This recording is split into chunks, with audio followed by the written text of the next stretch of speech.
Hello everybody and welcome to another watercolor tutorial. I know I haven't done a voiceover tutorial in a really long time. This was actually supposed to be a real-time tutorial like many of the recent ones, but there was just so much noise going on in the background that I decided to mute it and just film a voiceover. So in the spirit of St. Patrick's Day, we're going to be painting two little green gnomes or two leprechauns. You can either freehand it or you can trace it for yourself.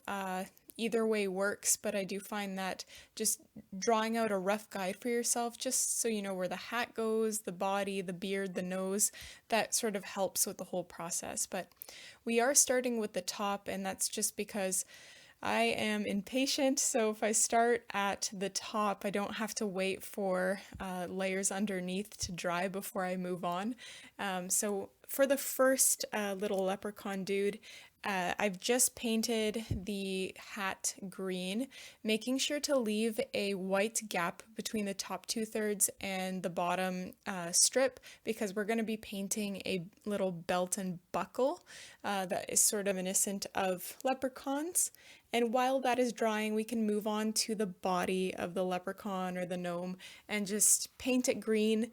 The color or the shade of green doesn't really matter.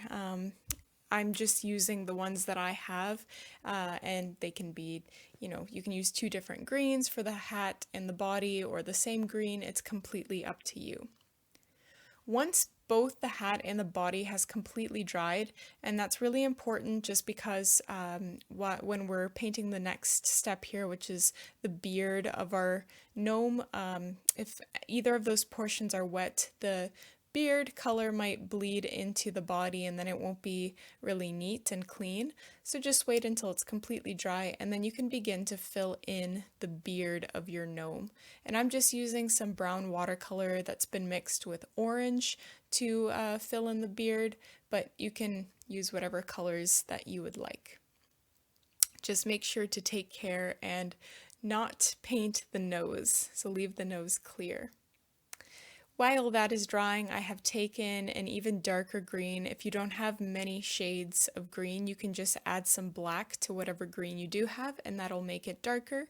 You just want it to be vastly different and darker than the green that you used for the majority of the hat.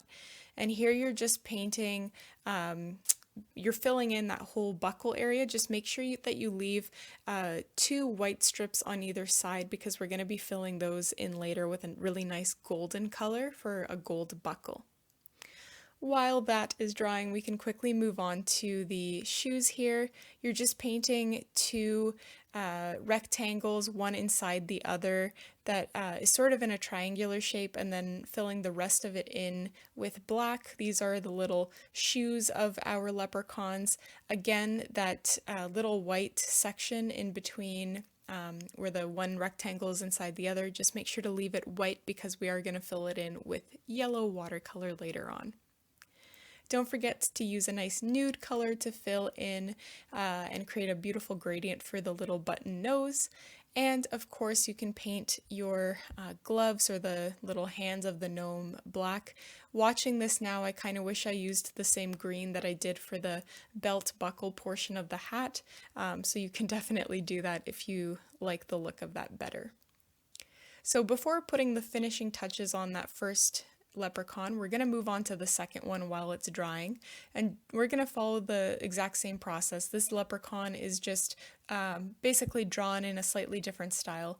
So this leprechaun has a top hat, so again we're filling in the top and the bottom portion of the hat in one color of green, making sure to leave buckle completely white because we're going to be filling that in with a different watercolor once the rest of our hat has dried.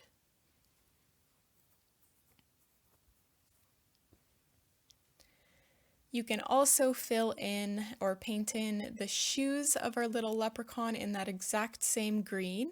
And because this leprechaun is sort of sitting on its butt, the little shoes are kind of sticking out in the air.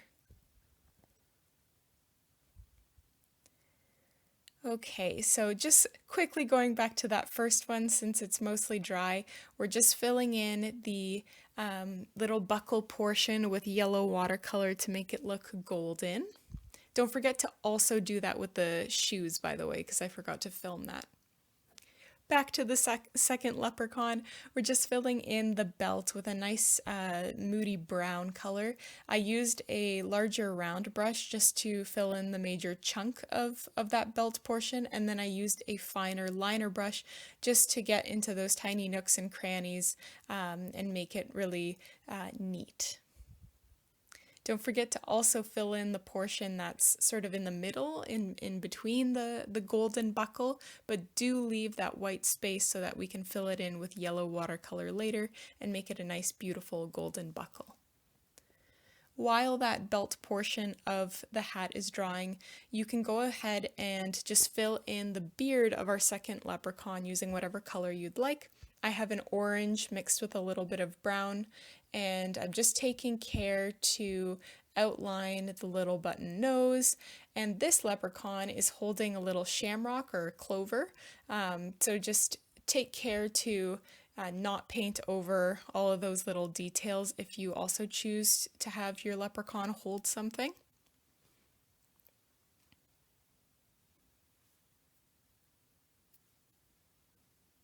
When the beard is completely dry, and please do make sure that you let it dry completely, otherwise all these other details are going to be ruined by bleeding and mixing of watercolor. You can take some nude watercolor and just fill in the little hands of our leprechaun. It's okay if it doesn't look super neat right now. We are going to be adding details with a fine tip marker at the very end, which is going to define a lot of details. And you can also go ahead and use the same color of green that we used for the feet of our second leprechaun, and you can just fill in the arms with that green. Don't forget to also fill in the buckle portion with a beautiful yellow watercolor, the nose with a nice nude watercolor, and of course our shamrock or clover with a really nice lime green watercolor.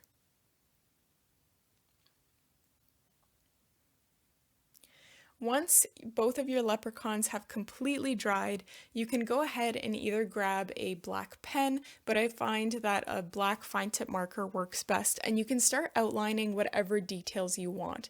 You don't have to outline any, like this could be the end of your painting, but I do find that outlining a lot of details really makes the leprechauns pop.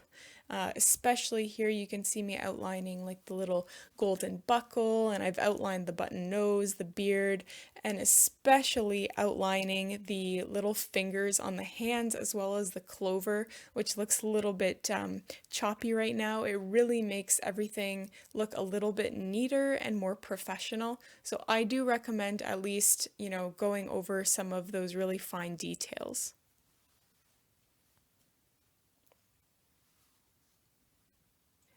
Once you're happy with your detail work and your outline work, you are all finished. If you enjoyed this tutorial, don't forget to subscribe, click like on this video, and I will see you in a future episode.